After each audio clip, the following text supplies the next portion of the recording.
है जो जैसे नजर आते हैं वैसे ही अंदर से होते हैं। झूठ और दिखावे की रफ्तार कितनी भी तेज हो, पर मंजिल तक केवल सच ही पहुंचता है।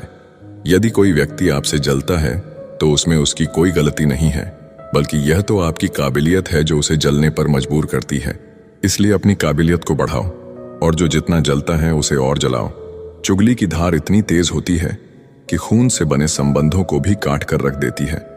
कई लोग आपके जीवन में आते होंगे जो मतलब के लिए आते होंगे, और आपको भी साफ साफ दिख रहा होता है ये सिर्फ मतलब के लिए आए हैं।